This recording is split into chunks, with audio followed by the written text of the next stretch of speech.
Welcome to SEO Conspiracy.com. This is your alternative search news for week 26 of 2020. And let's dive in because there's a lot to cover. First, on Twitter, Valentin Pletzer found out how to prove that YouTube is using entities. Indeed, I pointed out in the tweet right here that there's this scientific paper. I read it years ago. But what's cool is that, okay, he found out, and here's the proof. So, okay, you search for something on YouTube like Minecraft. Then on the address bar, the URL at the end, you have a hashed sequence of characters. You take that. Then if you look at you inspect the element with the Chrome browser, for example, and then you're gonna find, if you decode it, you're gonna find a smaller number, and that's the entity. So what he did, he found for Minecraft, for example, he found that /m/09v6kpg could relate to Minecraft. So he simply just typed that number in or that sequence in Google Trends, and Minecraft did pop up. So very nice. We can imagine many use for this kind of things, but it was just a proof of concept for now. Okay, next, Captain Picard on Twitter found out a new box of people also search for that includes ads, more ads. So she Googled up marijuana lawyer and found out that box. It's just a rectangle with some suggested queries and those two ads. That box is in the middle of the ads box anyway on Google, so just ads within the ads, which reminds everybody that Google, the search engine, is only a cache machine for Alphabet, the mother chip, and they just don't care that much about organic search. They just need to make more money. That's the only thing that matters for this company.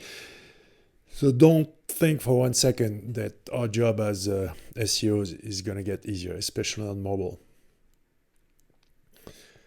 Next, North is a smart glasses company that is supposedly going to get bought out by Google for $180 million. What's very cool for North is that they failed. I heard about them with the release of the first glasses, and they're not bad looking. They're pretty cool, actually.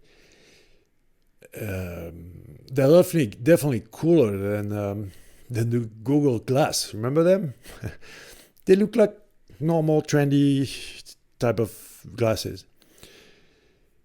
Supposedly, Alphabet is not buying this company to keep the brand alive, but they're going to take apart the glasses and use the technology.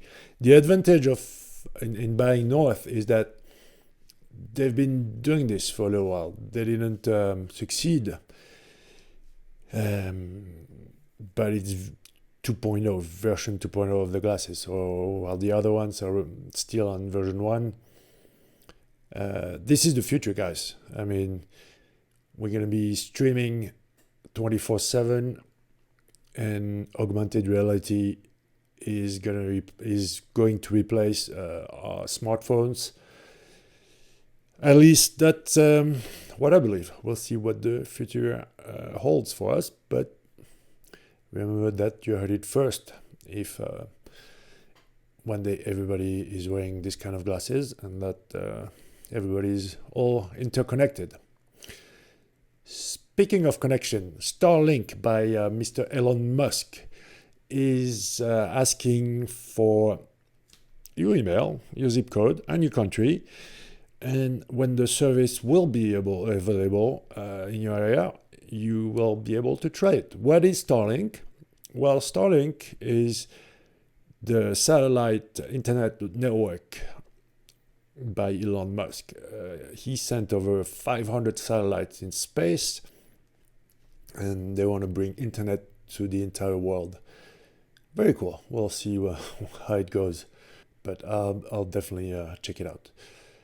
A new search engine, Neeva, Neeva, by a former Googler called Sridhar Ramaswamy and Vivek Raghunathan. Sorry guys if I said your name wrong. I know how that feels. What's interesting, those two guys from one is from ads and the other one is also from monetization at YouTube, and they got fed up with the whole thing. They got fed up with the way Alphabet, Google, and YouTube were going as far as ads, and they wanted to do something different. The only problem I see is it's using the Bing API or similar to fill in the space. It's not crawling, it's not indexing, which is a very, very difficult task indeed. So I understand why you would want to start your search engine like this, but they want you to pay to use the service. You don't have ads, but you're gonna pay for it. So I don't know. I'm not sure that I believe in this initiative, and I'll be sure to try it, but I don't know why people would pay for something inferior or just equal to what they have already. And it's really, really difficult to make people switch unless there's a really big incentive. And I don't think that the redefining what search does for you. Neeva finds exactly what matters to you, whether it's on the web, buried in your emails, or deep in an impossible to find document. We never show you distracting ads, and we keep your searches private. So I guess it's gonna be like half, computer, desktop, like searching on your machine and searching on your web. I don't know. We'll see. Eager to see what's up with us. Okay, next. US adults spend 44 years staring at screens. Some study found out that people in the US spend up to 4.5 hours looking at TV screens, 5 hours staring at computer screens, 3 hours and 12 minutes using gaming devices, and 4 hours and 30 minutes on the smartphone screen. That's nuts. That's more than 17 hours. And obviously during the 2020 pandemic, that number went up, I believe, to 19 hours. So when do these people sleep? When do they do any sport or talk or read a book? That's scary, guys. I mean, I'm a digital marketer. I like when people look online, but that's a lot of hours.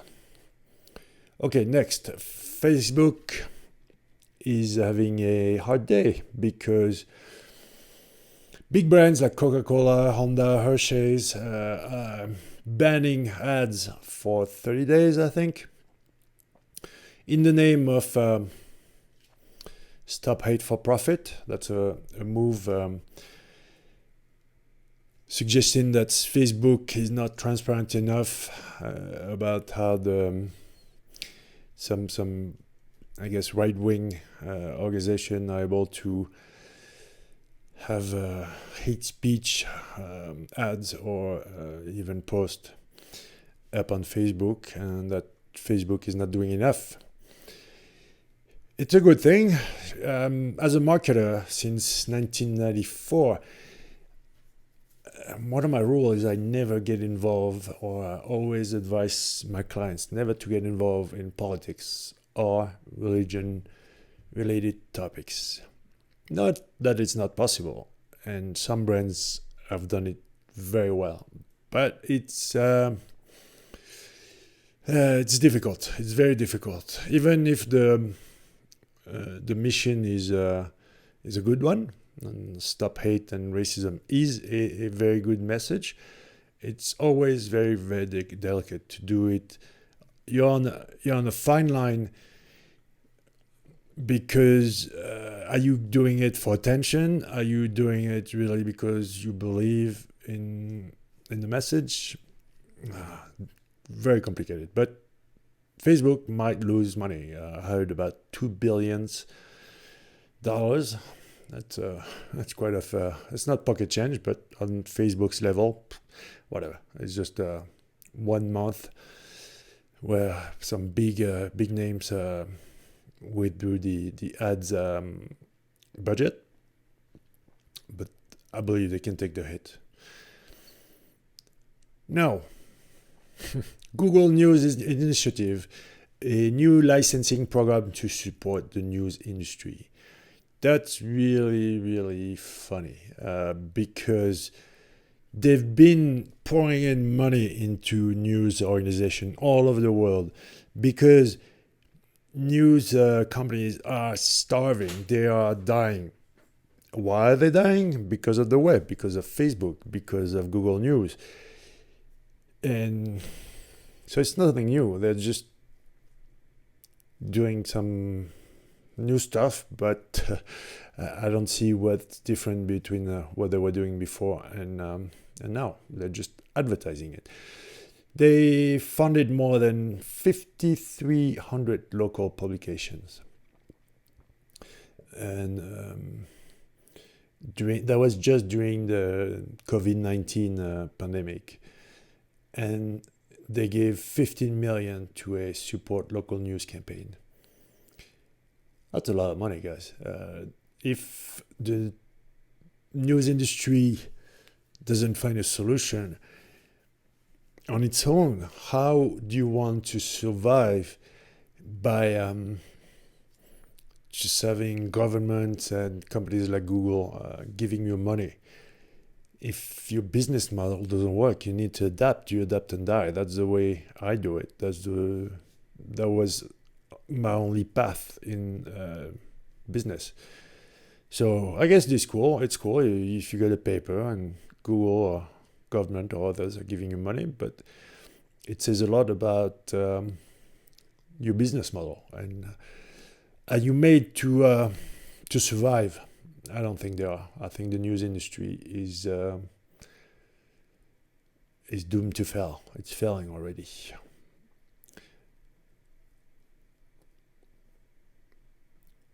Okay, and some more Google news by the boss, Sundar Pichai, CEO of Google and Alphabet. And remember that Google and the other ones, Facebook, Apple, Amazon, are investigated by DOJ, Department of Justice in America. And they better take it seriously. So it's about the monopoly, the fact that they don't let anybody get in the market, but it's also about privacy. And if you ever went into your history or your Google account to check what does Google know about you, there's a lot. So now they just make it a little easier for you to get rid of all that history, especially on mobile. So you can, for example, auto-delete activity older than 3 months, 18 months, or don't auto-delete. Simple switch, because before it was a little bit hidden. Not a little bit, way hidden, especially on the mobile. But Google caring about privacy. The business model is about profiling people. So I guess 2020, now it's time for Google to chill a bit about our private data. And it's a good thing, even if I believe the web is a big mess as far as privacy, and Google equals to over 90% of this profiling, and the hits, the bandwidth of your smartphone is about Google sending data from your smartphone to the servers. Even if your smartphone is off, I mean, it's not turned off, but just the screen is off. You believe it's off. No, it's not off. It's still sending data and receiving data. And especially on Android smartphones, you can imagine how much is that. Another official Google news, bringing fact checks information to Google Images. So now you can have, if you look on Google Images, you can have a little line saying fact check from. And that means that the site showing the photo is included into a database of safe sources. Well, it doesn't mean that a safe source can show a fake images, but at least it's interesting from a SEO, digital marketing point of view, how they whitelisted some sites, and that they're able to tag the images and figure out whatever is inside them, and figure out if it comes from a trusted source or not. Next, torrentfreak.com is saying that popular pirate sites slowly disappear from Google's top search results. This is something I've seen going on for years, at least 8-9 years. And now it's stronger than ever. And it's worse because they get rid of the official website. So if you type any of your favorite torrent search engine website, the real website won't show up, but a bunch of other websites are going to show up. And these websites might not be so cool. They might have adwares or spywares, or they will make you go into a loop about you search for something and then it doesn't give you the results. It makes you click again and click again. It's a trap. Okay. So I don't think it's good, but obviously pressures from movie studios and music industry is making Google get rid of torrent websites. Now you can use quant.com and search for torrent websites. You will most likely find them on there, or another website like maybe Yandex or whatever. Search on Bing. But that's it. Quant.com, Yandex.com, Baidu, and Google are the only ones with a dedicated index. Scary. Hackers use Google Analytics to steal credit cards and bypass CSP. Content Security Policy, CSP, is made so that you can trust that your data will be safe. And the problem is that everybody trusts that Google is safe. And these guys are very smart because they use the specially crafted analytics tag, and they're able to get a whole bunch of informations with this. So, like always, Be careful when you have outgoing traffic coming out of your machine. I don't know how it works on on PC, but on the Mac I use Little Snitch, and it will tell you if there's something weird happening. Except this is going on the web. So, and if they're able to hack the analytics tag, you're doomed. That's crazy. I mean, that's really crazy. I hope they fix it soon. Google, wake up, please. Now, TikTok and 53 other iOS apps are snooping on your clipboard. Whatever you copy and paste might be available to an app like TikTok. And that's not good, because a lot of things are copied and pasted on your smartphone. TikTok said it was a mistake and that they fixed it. I don't believe 1 second that it was a mistake. But I feel safer on iOS. Whether you like it or not, yes, the App Store from Apple is safer. It's crazy what's going on the Google Play Store. They remove millions and millions of apps that have malware, spyware, all kind of dirty shit on it. This is a very,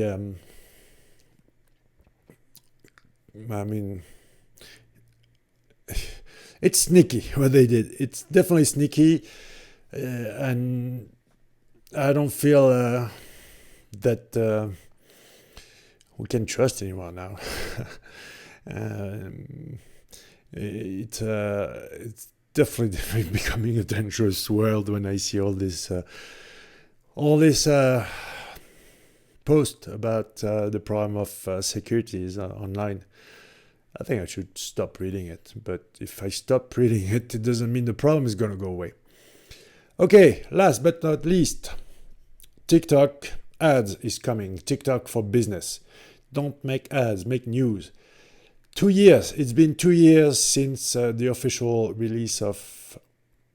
launch of TikTok. Previously it was Musical.ly, and it was born a little bit before 2018. But it was in 2018 that it got momentum, especially from the US. And I always say that a good thing only lasts about 2 years on the web or on the internet in general. After 2 years, people like me, people like you, people like us, marketers, SEO come in, and it just becomes different, just to say polite. So it's TikTok's turn. You will have to be very creative if you want your ads to have some traction on TikTok. And we'll see what goes on from there. But 1.5 years, 2 years, that's the maximum time that any platform remains marketing free on the internet. And that's the news for this week. Remember that all the links are on the show notes. Week 26, 2020. The show notes on seoconspiracy.com or on the YouTube or podcast description. That's it for today. Thanks for watching. Until next time, stay safe.